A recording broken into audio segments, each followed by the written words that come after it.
یہ کھلے عام نیٹوں پہ تقریریں. اور آئیے ایک دوسرے صاحب ابھی لیٹسٹ کلی آج ہی کی بات ہے، یہ ہمارے شمیم نے مجھے ویڈیو بھیجا، آج ہی بھیجا ہے شمیم نے.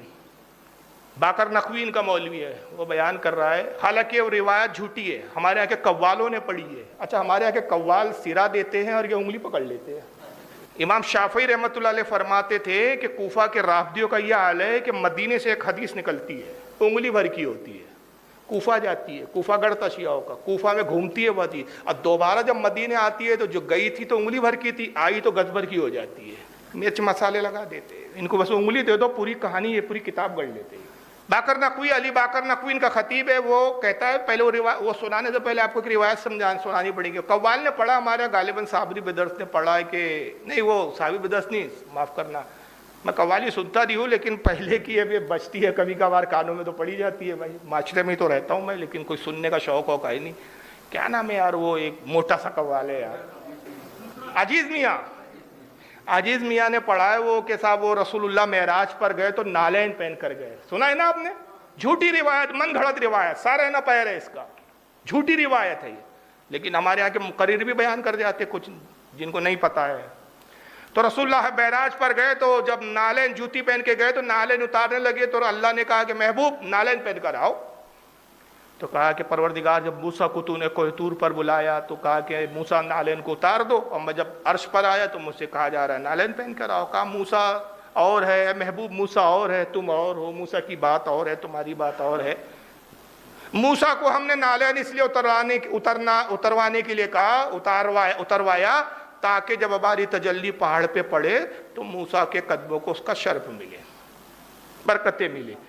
اور اے محبوب تمہاری نالین کا تقدس کچھ اور ہے، تم نالین پہن کے عرش پر آؤ تاکہ تمہاری نالین کی گرد و غبار سے عرش کو تقدس ملے، عرش کو زینت ملے. قوال نے پڑھ دیا، جھوٹی روایت، من گھڑت روایت. مگر شیعوں کی روایت معتبر ہو گئی. قوال نے دیا، اس نے پوری انگلی کر کے کہانی بنا دی. اور کہانی یہ بنائی اس نے کہ صاحب رسول اللہ جب بتوں کو گرانے لگے فتح مکہ کے وقت، تو بڑا ایک بت تھا ہبل جو گر نہیں رہا تھا. تو کہا کہاں ہے علی؟ آئین علی. علی کہا ہے نا علی؟ حضور میں حاضر ہوں. علی میرے کاندھے پہ چڑھو، بت کو گرا دو. تو علی جوتی اتارنے لگے، بھائی سرکار کے کاندھوں پہ چڑھنا ہے تب جوتی اتارو. تو رسول نے کہا کہ علی جوتی نہ اتارو، جب میں عرش پہ آیا تب تم نے ہی تو کہا تھا نالین پہن کر آؤ، تم نے مجھے نالین وہاں پہننے دی، آج میں تمہیں یہاں نالین پہ کھڑا سوار کرتا. یعنی وہ خدا ہی تھا علی، وہ جو معراج پہ بلا رہا تھا. یہ ان کے عقائد ہے اور یہ ہاتھ ہے معاذ اللہ. قرآن عظیم میں اللہ تعالیٰ آدم کی تخلیق کے بارے میں کیا کہتا ہے ذرا سنیے. مشہور آیت ہے، بہت بار سنی ہوں گے. قرآن کریم پارہ 23 سورہ سعاد آیات 73 74 75 3 آیتیں. اس قال ربک للملائکۃ انی خالق بشرا من طین. اللہ فرماتا ہے اور تمہارے رب نے فرشتوں سے کہا میں مٹی سے انسان بناؤں گا. فَإِذَا صَوَّيْتَهُ وَنَفَخْتُ فِيهِ مِن رُوحِي فَقَعُوا لَهُ سَاجِدِينَ. اور جب میں پھر ٹھیک طریقے سے اس کو بنا لوں، یعنی آدم کو بنا لوں اور اس میں اپنی جانب کی روح پھونکوں تو تم سب کے سب سجدے میں گر جانا، آدم کو سجدہ کرنا. فَسَجَدَ الْمَلَائِكَةُ كُلُّهُمْ أَجْمَعُونَ. سب کے سب آدم کو سجدے میں گر گئے الا ابلیس. ابلیس نے سجدہ نہیں کیا. استکبر وکان من الکافرین. گھمنڈ کیا، غرور کیا، ہو گیا کافروں میں سے. قال یا ابلیس ما منعک ان تسجد لما خلقت بیدی. اللہ فرماتا میں نے پوچھا، اللہ نے پوچھا اے ابلیس تو کیوں نہیں جھکا، کس چیز نے تجھے روکا اس سے سجدہ کرنے کو جس کو میں نے اپنے دست قدرت سے پیدا کیا. یہ محتاط ترجمہ کر رہا ہوں میں. دست قدرت عربی زبان میں لفظ یدی آیا ہے، یدیا، ید سے بنا، ید یعنی ہاتھ. تو لفظی ترجمہ اگر کرے تو جس کو میں نے اپنے ہاتھ سے پیدا کیا اس کے سامنے تجھے سجدہ کیوں نہیں کیا. اب اس آیت کا شیعوں نے کیسا فائدہ اٹھایا. یہ کتاب لکھی گئی حق الیقین، ملا باقر مجلسی صاحب کی. ملا باقر صاحب اس میں کیا بیان کرتے پتہ ہے؟ ابو تراب جو علی کا لقب ہے، ابو تراب یعنی مٹی کا باپ، اس لیے کہتے ہیں کہ حضرت علی خود فرماتے ہیں کہ آدم کی مٹی کو جس نے گوندا تھا، جس نے بنایا تھا، آدم کا پتلا جس نے تیار کیا تھا، وہ میرے ہاتھ تھے. میں آدم کا بنانے والا ہوں. پھر دوسرا صاحب محمد یعقوب کلینی صاحب، اصول الکافی کے اندر، اپنی کتاب اصول الکافی جلد نمبر 2 صفحہ 426، اس کے اندر لکھتے ہیں کہ اللہ تعالیٰ نے تمام انبیاء کی روحوں کو جمع کیا، اس میں آدم کی بھی روح تھی۔ پھر حضرت رسول اللہ صلی اللہ علیہ وسلم کو بھی لایا گیا اور علی کو بھی لایا گیا، اور تمام نبیوں سے کہا گیا کہ علی کی ولایت پر ایمان لاؤ۔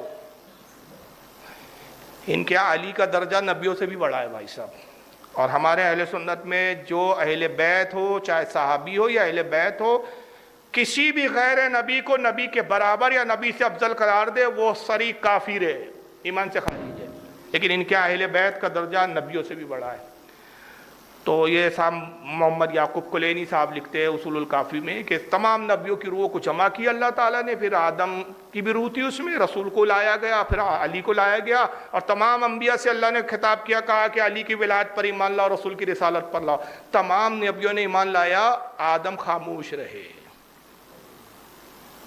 آدم نے کہا، دل میں کہا میں تو سب کا باپ ہوں، میں کیوں علی کو مانوں، یہ تو میرا بیٹا ہے۔ کہتے ہیں کہ اسی پاداش میں آدم کو زمین پہ اتارا گیا، اب جاؤ زمین پہ بھگتو۔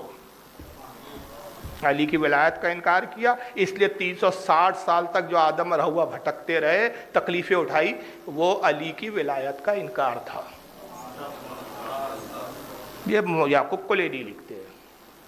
اب یہاں سوال ہوتا ہے کہ بھائی قرآن تو کچھ اور کہہ رہا ہے، یہ تو روایت تمہاری قرآن سے ٹکرا رہی ہے۔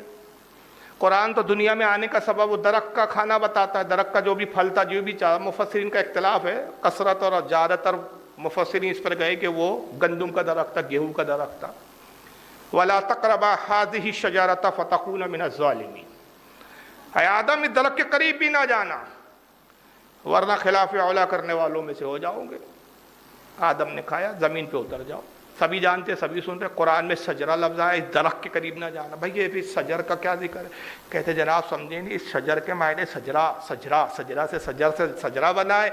اللہ فرما رہا ہے آدم اس درخت کے قریب نہ جانا، اس سجرے کے قریب نہ جانا، یعنی کہ اہل بیت جو 12 اماموں کا سجرہ، ان کے قریب جانے کی جرات بھی مت کرنا، اپنے آپ کو ان کے برابر بھی نہ سمجھنا، یہ مراد ہے۔ تم نے درخت سمجھ لیا جناب، ہائے ہائے ہائے۔ اب ہو سکتا ہے میں نے ابھی جتنی 2-4 باتیں سنائی تو کچھ لوگ کہیں گے کہ بھائی ان کے جاہل مولوی بول رہے ہیں۔ کل کوئی شیعہ بھی میرا یہ جواب دے سکتا ہے۔ میں نے کہا نا پوری طرح گھر پہنچانا جانتا ہوں میں۔